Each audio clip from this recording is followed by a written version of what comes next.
بسم اللہ الرحمن الرحیم۔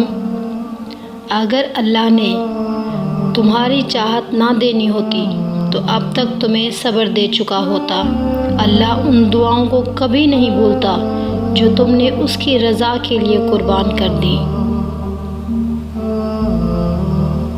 اللہ کے لیے جو کھو دیا جاتا ہے وہ کبھی گم نہیں ہوتا، وہ پلٹ کر واپس ضرور آتا ہے۔ تمہاری ادھوری دعاؤں کی قبولیت بن کر، تمہارے درد کا اجر بن کر، اللہ سے کی گئی تمہاری وفاؤں کا سلسلہ بن کر، وہ چیزوں کو اس طرح ترتیب دیتا ہے کہ عقل حیران رہ جاتی ہے۔ وہ وسیلے وہاں سے پیدا کرتا ہے جہاں سے گمان بھی نہیں ہوتا۔ بس انتظار کرو، کیونکہ معجزے وقت مانگتے ہیں اور وقت صبر۔ مسکرانے کا بھی اجر دینے والا رب کیسے تمہیں تمہارے آنسوؤں کا صلہ نہیں دے گا۔ انتظار سب سے مشکل آزمائش ہے، خاص کر دعاؤں کی قبولیت کا انتظار۔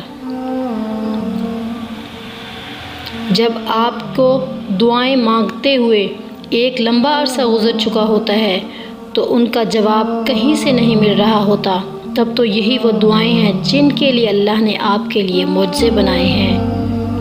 ورنہ عام دعائیں تو بنا مانگے ہی مل جاتی ہیں آسانی سے، لیکن ایسی دعائیں جو ممکن نہیں لگتی، ان کے لیے کرشمے ہوتے ہیں اور ان کے لیے کرامات ہوتی ہیں اور ان کے لیے کن سے کام بنایا جاتا ہے۔ دعا اور اس پر صبر ہم چاہتے ہیں کہ ہم مانگیں اور ہمیں فوراً مل جائے۔ ہم انتظار نہیں کرتے، مایوس ہو جاتے ہیں، لیکن کیا پتہ خدا اس وقت ہمارا صبر آزما رہا ہو۔ وہ دیکھنا چاہتا ہے ہم اس سے مانگ کر اس پر کتنا یقین کرتے ہیں، سکون ڈھونڈتے ہیں، حالانکہ سکون تو یہی ہے اس کی ذات سے مانگ کر اس پر چھوڑ دیا جائے۔ جو مانگا اگر وہ ملا تو بہتر ملا، اگر نہیں ملا تو بہترین ملے گا، اس یقین کے ساتھ۔ دعا وقت، حالات اور نصیب بدلنے کی طاقت رکھتی ہے۔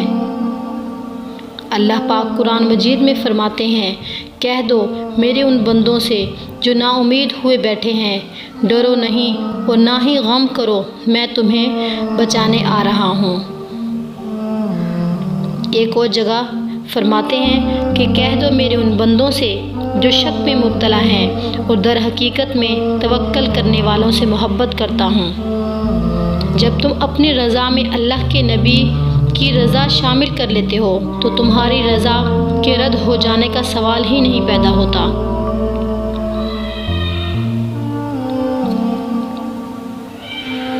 دعائیں آسمان اور زمین کے درمیان کی رہتی ہیں۔ جب تک نبی کریم صلی اللہ علیہ وسلم پر درود نہ بھیجا جائے تو پھر اس دعا کی پہنچ کہاں ہوگی جس کے شروع میں اور آخر میں درود پڑھا گیا ہو۔ اللہ نہ جلدی کرتا ہے اور نہ ہی دیر کرتا ہے، ہمیشہ جو بھی کرتا ہے صحیح وقت پر کرتا ہے۔ وہ جانتا ہے کہ اس کا بندہ کب سے جھولی پھیلائے بیٹھا ہے، وہ جانتا ہے کہ اس کا بندہ مسکراہٹ میں درد چھپا رہا ہے۔ فکر مت کرو، اللہ نے تمہارے لیے معجزہ تیار کر رکھا ہے جو تمہیں بن مانگے عطا کر دیتا ہے۔ کیا وہ تمہیں تمہارے مانگنے پر عطا نہیں کرے گا؟ ہر دعا کی قبولیت کا ایک وقت مقرر ہے، لہٰذا صبر کرو۔ اور صبر یہ نہیں کہ تم کمزور نہیں پڑ سکتے، آپ صبر رکھتے ہوئے ٹوٹ بھی سکتے ہیں، لیکن اپنا ٹوٹنا لوگوں کو مت دکھاؤ، اپنے آنسوؤں کو لوگوں کے آگے مت ضائع کرو۔ آنسوؤں کی قدر خدا کے علاوہ کسی کو نہیں، وہ دیکھتا ہے کہ اس کا بندہ کیسے اس کے پاس آیا ہے، وہ سنبھالتا ہے۔ یہ آزمائش ہمیشہ کے لیے تھوڑی ہے، بہت جلد ختم ہو جائے گی۔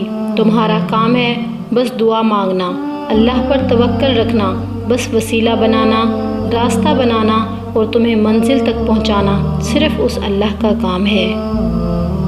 تمہیں دعا مانگنا کبھی مت چھوڑنا، مقدر کے پیچھے کبھی مت بھاگنا، بس یقین رکھنا، انتظار کرنا، جو لمحے صبر آزماتے ہیں دراصل وہی قبولیت کے لمحے ہوتے ہیں۔ تم جان ہی نہیں سکتے کہ جن لمحات میں تم صبر کر رہے ہو اللہ تمہارے لیے کس کس ذریعے سے مدد تیار کر رہا ہے۔ اگر اللہ نے تمہارے دل میں کچھ ڈالا ہے اور دعا مانگنے کی توفیق دے رہا ہے تو یقین رکھو کہ نصیب میں بھی وہی ڈالے گا۔ لہٰذا صبر کرو، بے شک اللہ صبر کرنے والوں کے ساتھ ہے۔